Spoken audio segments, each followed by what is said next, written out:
राधे राधे मित्रों, अब हम कार्तिक महात्म्य के दूसरे अध्याय का प्रारंभ करते हैं। बहुत बहुत धन्यवाद आपका हमारी इस सीरीज में हमारे साथ बने रहने के लिए।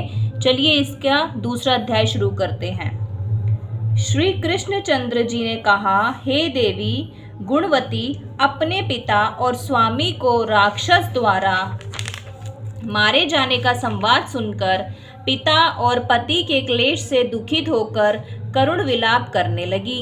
हाय नाथ, हाय पिता, हमको त्याग कर तुम कहाँ चले गए? मैं अकेली कन्या हूँ, आप लोगों के बिना असहायिनी मैं अब क्या करूँ? अब मेरे भोजन और वस्त्रादिकों की व्यवस्था कौन करेगा?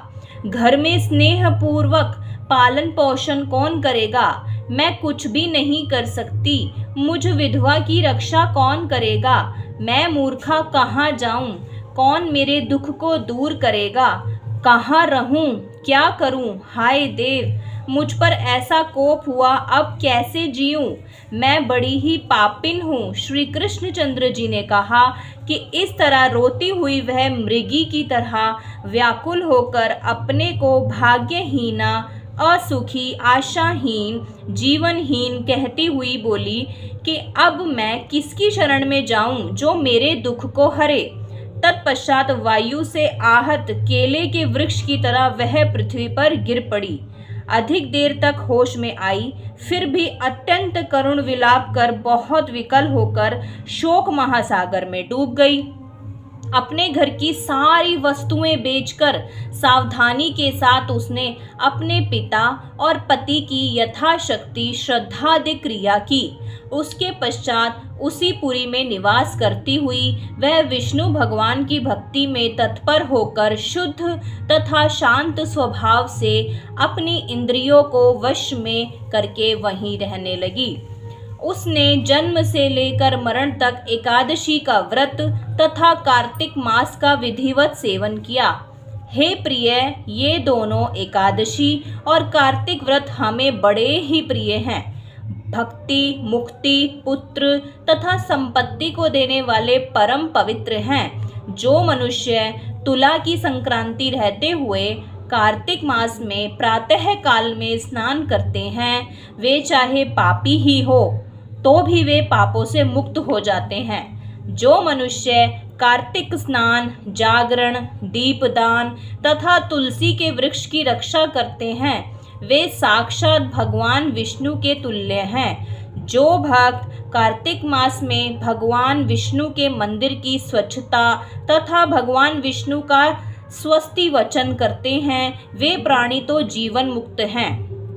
इस प्रकार जो जन कार्तिक मास में 3 दिन तक श्री विष्णु के मंदिर की स्वच्छता तथा उनका पूजन करते हैं, देवतागण भी उनकी वंदना करते हैं। जिन्होंने जन्म भर इस नियम का पालन किया है, उनका तो कहना ही क्या है। इसी प्रकार वह गुणवती विधवा दत्त चित्त होकर प्रति वर्ष कार्तिक का व्रत और विष्णु भगवान की पूजा भक्ति पूर्वक करती रही। हे प्रिय, एक बार वह रोग के कारण दुबली हो गई तथा ज्वर से पीड़ित होने पर धीरे धीरे किसी प्रकार गंगा स्नान करने को गई। वह जल में स्नान करने के निमित्त उतरी और जाड़े से कांपने लगी और विकल हो गई। तब उसने आकाश की ओर से अपनी ओर आते हुए एक विमान को देखा, जो शंख, चक्र, गदा और पद्म आदि विविध शस्त्रों से सुशोभित विष्णु भगवान का रूप धारण करने वाला था। रथ पर उनके वाहन गरुड़ की ध्वजा अंकित थी।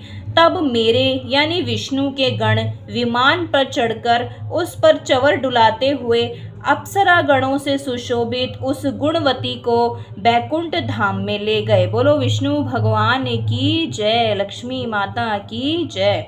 वह गुणवती प्रज्वलित अग्नि की शिखा की तरह उस विमान में बैठी हुई एकमात्र कार्तिक व्रत के प्रभाव से मेरे समीप आई। इसके अनंतर जब ब्रह्मादिक देवताओं के प्रार्थना करने पर मैं इस मानव लोक में आया, तब मेरे गण भी मेरे साथ आए।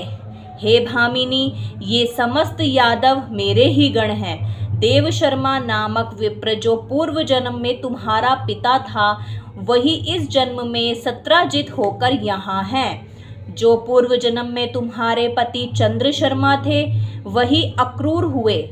और हे भामिनी, तू ही वह गुणवती है। कार्तिक व्रत के पुण्य से ही तू मुझे अति प्यारी है। हे शुभे, पूर्व जन्म में मेरे मंदिर के द्वार पर तुमने तुलसी का बगीचा लगाया था। उसी पुण्य के प्रभाव से तुम्हारे घर में यह कल्प वृक्ष सुशोभित हो रहा है। पूर्व जन्म में जो तुमने कार्तिक मास में दीप दान किया था, इसी कारण तुम्हारे शरीर में शोभा और तुम्हारे घर में साक्षात अचल लक्ष्मी निवास करती है।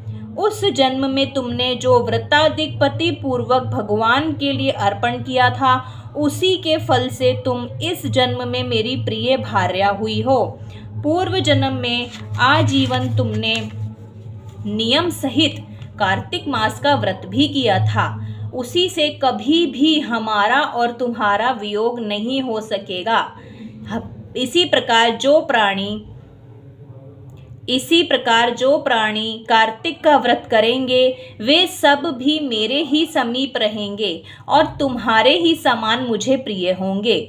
यज्ञ, दान, व्रत तथा तपस्या करने वाले मनुष्यों को जो फल प्राप्त होता है वह कार्तिक व्रत के पुण्य फल का 16वां भाग भी नहीं होता।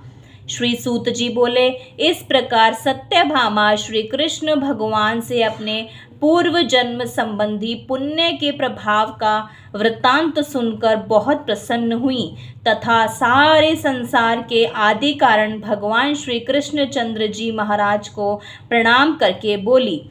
तो मित्रों, यहाँ पर हमारा दूसरा अध्याय समाप्त होता है। अगले अध्याय के लिए हमारे साथ इस सीरीज़ में बने रहिएगा। जो हमने पूरे कार्तिक में संकल्प लिया है कि हम हर पूरे 30 दिन तक कार्तिक महात्म्य का पाठ आपको सुनाएंगे। बोलो राधे राधे।